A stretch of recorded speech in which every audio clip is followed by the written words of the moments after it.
কোথাও বজ্রপাত হলে উঁচু গাছপালা বা বিদ্যুতের খুঁটির নিচে আশ্রয় নেওয়া যাবে না।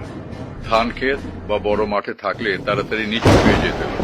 বজ্রপাত হওয়ার উপক্রম হলে কানের আঙুল দিয়ে চোখ বন্ধ করে নিচু হয়ে বসতে হবে, কিন্তু মাটিতে শুয়ে পড়া যাবে না।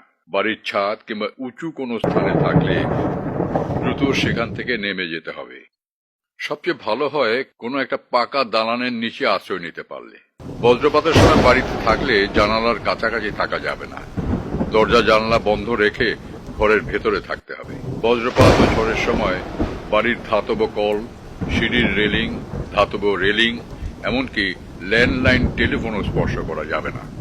বজ্রপাতের সময় বৈদ্যুতিক সংযোগযুক্ত যেমন টিভি, ফ্রিজ, কম্পিউটার জাতীয় যন্ত্রপাতি সুইচ বন্ধ করে এগুলোর প্লাগ খুলে ফেলতে হবে। বজ্রপাতের আভাস পেলে আগেই এগুলোর প্লাগ সম্পূর্ণ বিচ্ছিন্ন করতে হবে। অব্যবহৃত যন্ত্রপাতির প্লাগ খুলে রাখতে হবে।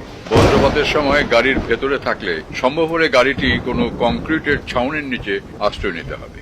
গাড়ির ভেতরের ধাতব বস্তু বা গাড়ির কাচ স্পর্শ করা থেকে বিরত থাকতে হবে। বজ্রপাতের সময় নদী, পুকুর, জলাবদ্ধ কোনো স্থানে থাকা যাবে না।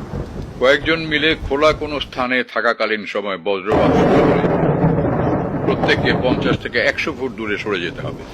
বজ্রপাতের সময় চামড়ার ভেজা জুতা বা খালি পায়ে থাকা খুবই বিপজ্জনক। এই সময় বিদ্যুৎ অপরিবাহী রাবারের জুতো ব্যবহার করতে হবে। হঠাৎ করে যদি চুল খারাপ হয়ে যায়, ত্বক শিরশির করে বা বিদ্যুৎ অনুভূত হয়, আশেপাশের ধাতব পদার্থ কাঁপতে থাকে বা ক্রিং ক্রিং শব্দ যদি কানে আসে, তবে বুঝতে হবে আশেপাশে বা এখানে বজ্রপাত হবে।